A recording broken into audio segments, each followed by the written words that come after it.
mở đầu video thôi, và hôm nay mình sẽ làm thử nghiệm với cái chai này, là chai xịt tóc, nước dưỡng tóc này các bạn có thể thấy, nó ghi dưỡng tóc mềm mượt. Và bây giờ mình sẽ làm nói đây chỉ là thử nghiệm thôi nha, chứ không có hướng dẫn, không phải là một video hướng dẫn. Cho kia vào rồi mình sẽ cho nước dùng muỗng và khuấy lên. Nghe các bạn, đây là nước rồi.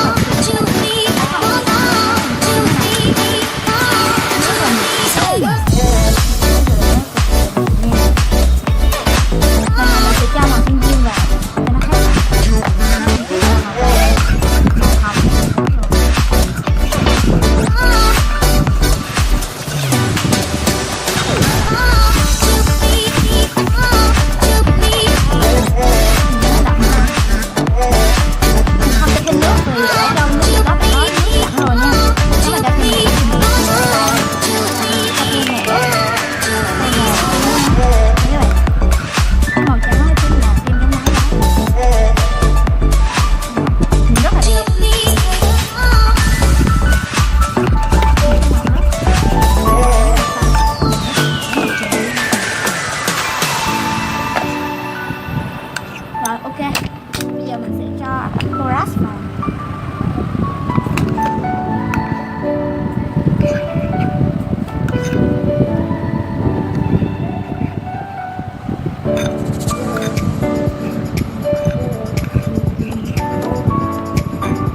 Bây giờ nó đã hết đến tay rồi,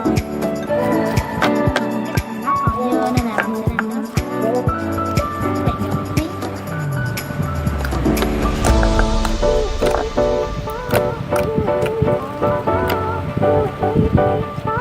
Nó rất là bóng này các bạn, nhưng mà nó rất là đặc, bóng với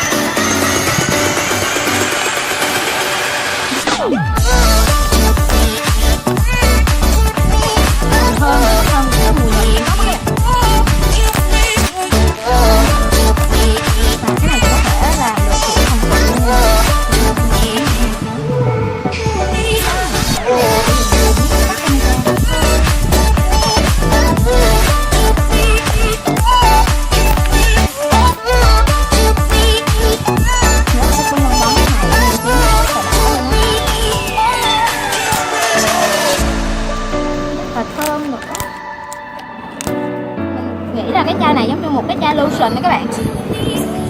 Khi bỏ vào nó rất là mềm slime, nhưng mà nó không phải bị chảy ra các bạn, nó không có phải là dạng lỏng, mà nó rất là đặc cái slime. Bây giờ mình sẽ cho nó vào cái này luôn, chia làm hai bên, một bộ slime đầy, rất đầy.